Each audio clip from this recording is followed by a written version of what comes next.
Bonjour, bonsoir, ça dépend de l'ère à laquelle vous nous recevez en ce net moment sur KN Vision Télévision, votre chaîne d'échange des idées et de responsables. Un grand merci Nabandeko Bazar Biso partout dans le monde entier. Un grand merci Nabandeko Bazaliko s'abonner à Katia KN Vision Télévision. Un grand merci Nabandeko Bazar pour participer à Katia KN Vision Télévision. Tout pessimino merci. S'il vous plaît, les lots mercredi le 30 juin 2021, le 30 juin 1960, 61 ans d'âge, il y a indépendance et République démocratique du Congo. Est-ce que après 31 ans de l'indépendance de la République démocratique du Congo, les miracles est-il encore possible dans la République démocratique du Congo? Tout ça, on a dit que miracle que ba salema poto koma na ndenge o ebiso kanisela ki après que soit indépendance. Parce que le 30 juin 1960 est la date qui symbolise pour la RDC et les Congolais la libération de la domination coloniale. Ce jour-là, les Congolais bazalaki manifestaki esengo moko ya kolakisaki tokomi libre, mais comment on a que l'espoir de bâtir un pays de cette liberté lelo est commis vraiment cruel que tokokaki kozongisa mboka na biso ndenge tobanda kokanisa lela. Mais nous sommes surtout dessus. Alors, croyons-nous que le miracle de Salema, c'est vraiment pratiquement impossible, mais toujours nous dit manqué miracle de Salema. Alors, le lot na numéro na biso au teto sur la ligne, ton message toujours que ça l'échange d'idées. S'il vous plaît, c'est constant que la plupart il y a la KN Vision, ils allaient 80% ya batu batalaga biso bazali babonete. Toujours senga na biso bandeko ya KN Vision Télévision ba o bazala biso baza bonete. To sala eloko nini o bino bozo kolinga poto yeba kokuma na bino libota moko. S'il vous plaît, ça commentaire na se soit au bengi biso soit au kumeli sur na WhatsApp et vous ba osala malamu mingi. Alors motuna lelo ezalaki que pensent les habitants de Goma na appel au Yakagame qui va vivre ensemble. Quand je parle des habitants de Goma, nous avons la biso ba congolais parce que d'autres gars Goma ya pamba peut-être tous biso nyuso ba congolais na oyo Paul Kagame asala tout azako sala tout asala qui pour la République démocratique du Congo ya babeto malamu que lelo asokoli mutema lobito bossa na oyo les kaki de tourner page de vivre ensemble. Or, pour chef de l'État Félix Antoine Tshisekedi Tshilombo, voisin naïe rwandais Paul Kagame, il y a un soutien inévitable pour aider à ramener la République démocratique du Congo et la paix à l'est de la République démocratique du Congo. Pour booster les sources économiques de la République démocratique du Congo, donc il faut tous à la Paul Kagame. Un voisin inévitable pour le chef de l'État. Alors, est-ce que Bissouba Congolais, Tokanisi Nini, pour l'appel au Rwanda, il y a Paul Kagame, tout ce qui va qualifier au Rwandais que tu es mauvais. Ce qui va qualifier un Rwandais, tu es un cruel. Ce qui va qualifier un Rwandais, tu es un tueur. Ce qui va qualifier un Rwandais, tu es mauvais. Mais Lelo, Paul Kagame a l'oba. ke tobosana oyo nini yakanisaki na nsima ya kobosana oyo wana eloko nini eza koreproche ke tobosana ya malamu be ya mabe parce que babosanaka biloko ya mabe babosanaka biloko ya malamu te mais lelo yalobi tobosana nasengeka merci na bandeko nyonso baparticipe lelo na numéro ya KN Vision télévision toza na réaction ya papa Moïse Vangu toza na réaction ya papa Damien Aziwa toza na réaction ya papa Kakuji toza na réaction ya papa Wali toza na réaction ya papa Kakuji toza na réaction ya papa Timothée mais na lingi to bandana na réaction ya papa Kakuji lelo poto yoka ye parce que azwaki moi 6 minutes asengaki beskise na alexaki moi air mais avant wana tozonano ba complément oyo papa na biso Damien Aziwa atindeli KN Vision télévision puis atuni susu motuna ndeko oyo akoka ko répondre pe papa Damien ekoyeba koza malamu to kana papa Damien. Bonjour, bandeko KN télévision na de se présenter bien bonne fête et indépendance merci. Mais avant dit tout à l'heure on a mis tout est-ce que vraiment tous indépendants? OK. Tout ça dans le bilan depuis 1960 entre guillemets. Yeah. Est-ce que tu as dit vraiment indépendant? Lélo. Yeah. C'est la question que je me suis posée en me levant ce matin. Yeah. Merci. Néanmoins, le miracle est encore possible. Ce qui sont les Congolais, tout ça, il y a base. Moko, il y a un pays nouveau. Tozui ni ba incompréhension na biso de tiango quelque part. Toye ba reconstruire un Congo nouveau. Alors, pour la motuni à lelo, toyokana no papa Kakuji, soki yé à lobinini na oyo totunaki na motuni à lelo. Tokana réaction papa Kakuji. Bonjour Kelly, bonjour KN Vision télévision et bonjour à tous. Bonjour papa Kakuji. Kelly, ce qui se passe au Congo n'est pas du tout plaisant. Ce qui se passe à Goma, ça fait très très mal au cœur. Ok. En fait, les Congolais n'ont pas de problème avec les Rwandais. Ok. Avant Kagame, le Rwanda était là. Et après Kagame, le Rwanda sera toujours là. Le Rwanda comme pays et le Congo comme pays appartient à ses citoyens. Ok. Nous avons des frontières, une frontière commune. Ok. Nous avons une frontière qui nous sépare. Ok. Le problème qui est là, c'est nos dirigeants. Ok. Et puis le système de gouvernance. Ok. Bien. Et oui, le problème réside sur deux volets. Très bien. Il y a l'appropriation des terres congolais par des Rwandais réfugiés. Ok. Et l'autre, c'est le pillage de nos ressources par une force occulte qui se cache dans les parapluies de Kagame. Ok. Kagame, c'est un diable. Kagame est une marionnette utilisée par l'Occident pour nous maintenir dans le néocolonialisme. Ok. Il y a plein de Congolais qui vivent au Rwanda. Beaucoup de Congolais qui vivent, surtout les Katangais, ils sont très nombreux. Ok. Qui travaillent dans la société sœur. Puisque à Manono, là, au Congo, au Katanga, il y a une société qui s'appelle Geomine. Ok. Cette société travaillait aussi au Rwanda dans une ville qu'on appelle Runkwavu, voilà, Runkwavu. Ok. Ils sont pleins là de Congolais. Ok. Plein. Bon, surtout des Congolais avec des mères rwandaises. Ok. Alors, le Congo a son drapeau qui est différent de celui du Rwanda. Nous devons, en tant que frères africains, nous respecter mutuellement. Ok. Le respect des lois qui régissent de notre souveraineté. Yeah. Kagame est entré au pouvoir avec la mission de servir l'Occident. Il a coulé un bel sang pour les bits, pour les bits de prendre le pouvoir. Il a coulé du sang congolais, du sang rwandais pour asseoir son pouvoir. Ok. Alors, il n'est pas un leader fiable auquel nous pouvons avoir confiance. Ok. Lui, comme Museveni, sont des larbins, des valets de l'Occident, qui ont comme mission de maintenir l'Afrique dans les jours d'esclavage. Ok. Et Chilombo est une girouette. Sous l'impulsion de ces deux petites marionnettes là, ces deux petites marionnettes, Yeah. Kagame et Museveni reçoivent les ordres de l'Occident. Yeah. Et Chilombo, c'est un valet en miniature qui reçoit de l'ordre de ces deux petits présidents fantoches. Ok. Alors les projets de la construction des routes sont des projets élaborés Okay. C'est l'ONU. Yeah. C'est un projet d'occupation pour piller l'or, le coltan, tout ce que nous avons comme minerai à l'Est. Ok. Alors, les accords commerciaux signés entre Chilombo et Kagame est une haute trahison. Le Congo n'est pas né aujourd'hui. Les mines du Congo ne sont pas nées aujourd'hui. Yeah. Et ça existe depuis longtemps. Il faut tout simplement suivre les structures belges.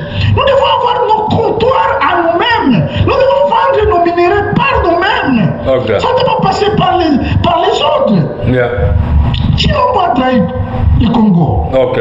Les îles anglo-saxonnes ou les îles américaines installées en Ouganda et au Rwanda vont contrôler et raffiner les minéraux exploités à l'Est. Yeah. Et ça va créer du travail pour les deux pays, Yeah. pour booster leurs économies. Yeah. Yeah. Ça va booster les économies des pays fantoches, de ces deux pays nains, Yeah. qui n'ont ni assez de coltan, ni de l'or. Yeah. Chilombo a trahi. C'est un traître. Qui au monde peut accepter cela? Ok. Quel pays au monde peut autoriser ces matières premières à être traitées par un pays voisin? Nous avons plein de chômeurs là chez nous. Et tous les chômeurs kassaïens là qui vont déranger les gens à Kinshasa, déranger les gens au Katanga, est-ce qu'ils n'ont pas besoin du travail? Ces gens ont besoin du travail. Alors pourquoi donner du travail aux Rwandais pendant que nous avons plein de chômeurs? Yeah. Yeah. Yeah. Moi je dois dire à tous les compatriotes congolais ceci. Okay. Ce qui se passe là-bas, c'est ce que Mobutu faisait. Mobutu, par son chef de cabinet Bisengimana, achetait les haricots de la Gécamine au Rwanda. Ok. Alors, ces haricots-là provenaient du Congo. Ok. C'était des haricots qui étaient cultivés à Goma. Et le Rwanda, on leur donne le contrat, ils allaient acheter pour les revendre à la Gécamine au Zaïre. Ok. Vous voyez? Yeah. Est-ce que nous sommes obligés de faire des accords commerciaux avec les sociétés britanniques ou les sociétés américaines installées au Rwanda? Est-ce que nous sommes obligés de faire ça? Pourquoi ces deux sociétés ont choisi de s'installer au Rwanda et en Ouganda? Pourquoi pas au Congo? Ok. Le Congo, c'est une république bananière. Et c'est un État voyou. Chilombo a chié sur le rapport Mapping. Chilombo a chié sur le docteur Mukwege. Les Rwandais et Ouganda ont détruit la troisième ville du Congo. Ils ont détruit Kisangani et tué des milliers de citoyens. Voilà maintenant la récompense. Voilà maintenant la réparation. L'ONU, par sa MONUSCO, est une force d'occupation. Et ils ont atteint leur but. Il n'y a que les aveugles qui ne peuvent pas voir ça, ce qui se passe là-bas. Yeah. Les opposants congolais ne disent rien. Ça, ils ne disent rien. Ça ne les intéresse pas. Tout ce qu'ils veulent, c'est le pouvoir. Pour faire la même chose comme Chilombo.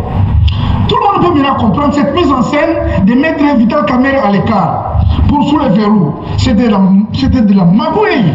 Parce que c'était les seuls qui pouvaient dire non à ces histoires. Donc le procès de Kamerhe était un procès politique. Ok, merci beaucoup, Baba.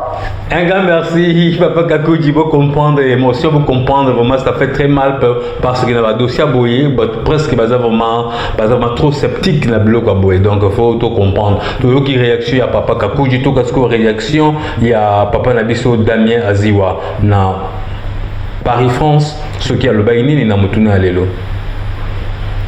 Bonsoir Canal Télévision, Nazana Vinama copié ça par rapport à mon tour donc du jour. Yeah.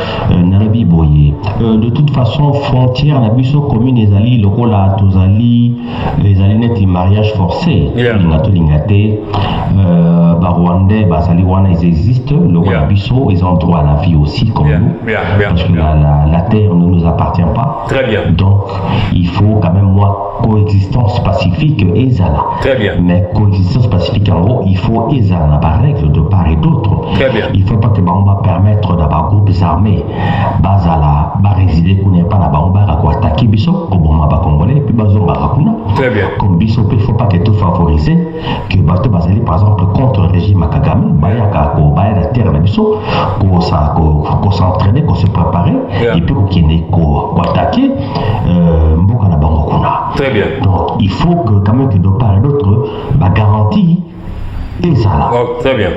Et ensuite, au point par rapport aussi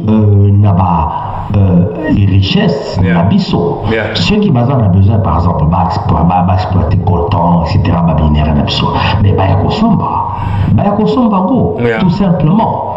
Ou bien, l'équipe partenariat, c'est donnant-donnant, basé dans l'entreprise qui exploité, ils ont exploité.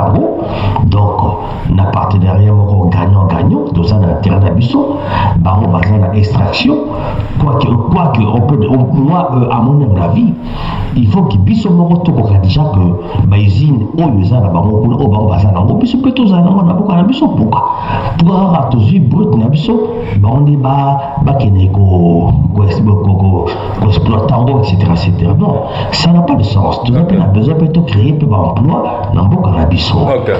Pour le reste, moi je pense qu'il faut quand même quelque part que ba frontières à la fermer quoi.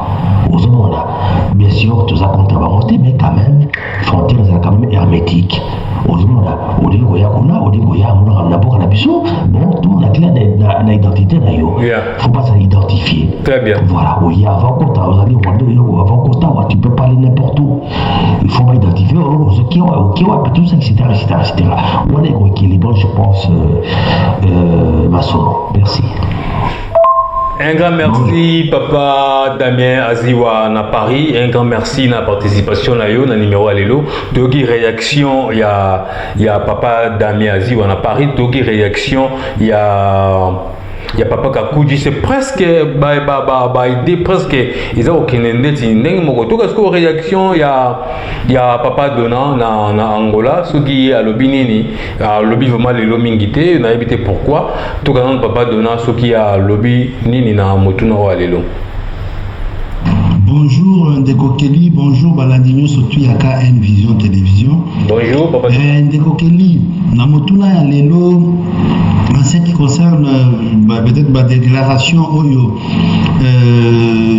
président Paul Kagame alobaki pona batu ba tourner page et que to vivre sikoyo disons na kati harmonie vrai c'est vrai on peut tourner dans la page mais il faut koyeba que non batu oyo bakometaki crime wana boye ya koboma congolais ndezala boye bazali il faut normalement bazala traduire en justice.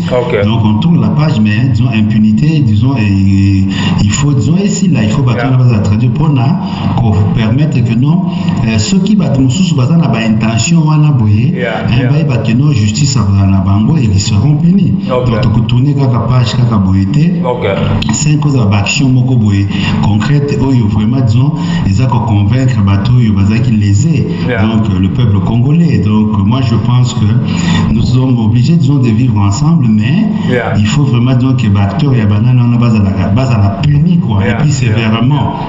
Cela permettrait disons que dans le futur bateau bakoye vraiment donc respecter disons ba peuple sous et puis disons c'est respecter. Moi je pense qu'il n'y a pas disons de feu là-dessus.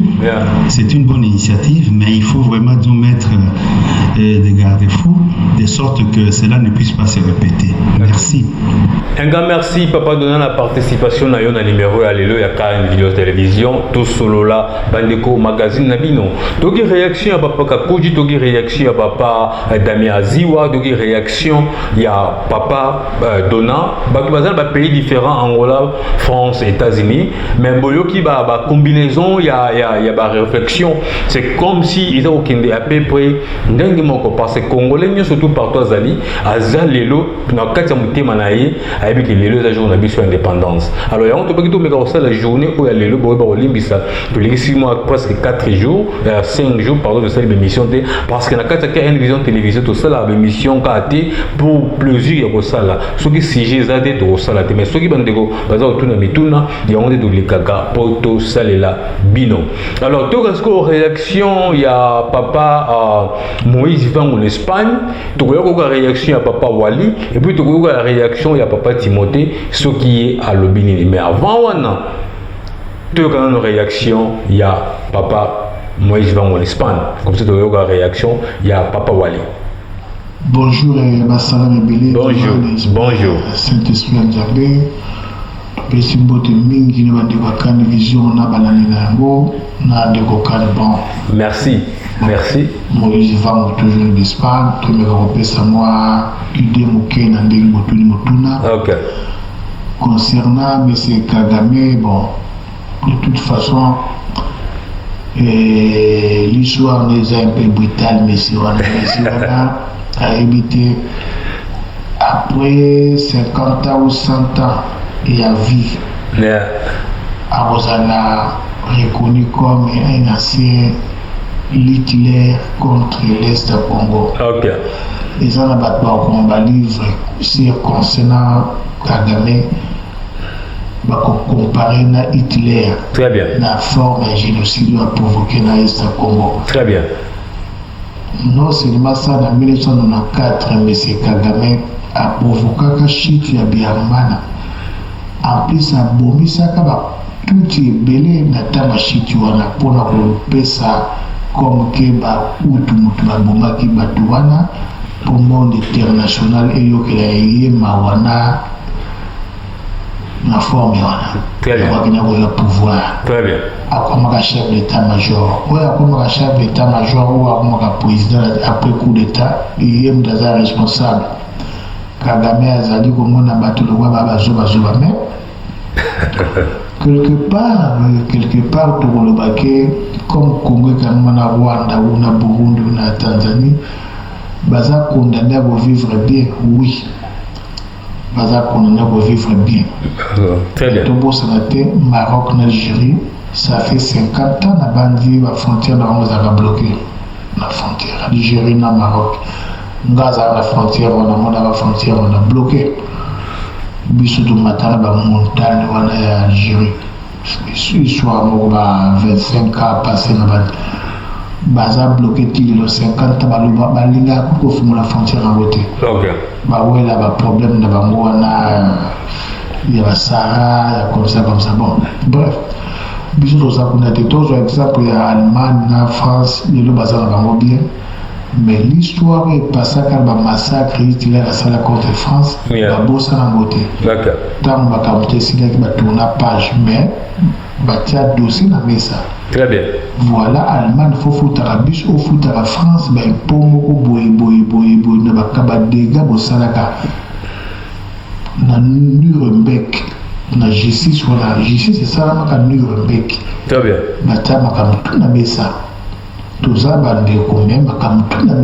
très bien. Il y a RDC, même chose. Il y a RDC, non, mais c'est Kagame, ça, les règles, Félix aura cette opportunité, on a le président si m'a concédé jamais, même pas président si m'a bis sur la deuxième de Zabouye, de reporter Kagame plainte dans le monde international. Il faut affronter les dégâts la salle qui na Uganda au Nord qui s'en a de Bonambi. Le qu'on a la bosse en amont na Mukili. La page de retourner, mais l'histoire a tourné la histoire. Très bien. La bande de ceux qui pour nous vivre ensemble sur les bienvenus mais l'histoire de Bossanangote, Kagame na Rwanda, il faut pas répondre comment Baboumissi va être dans l'Est Congo. Très bien. Ceux qui vont tourner l'histoire na Hutu ou Babounou va tout. Soit beaucoup tourner, alors ils vont retourner l'été. Donc vivre là, bien de vivre là, tout ça, 120 millions d'habitants. Le recrutement militaire, il faut la forcer. Zone rouge. On va essayer de monter la bombe.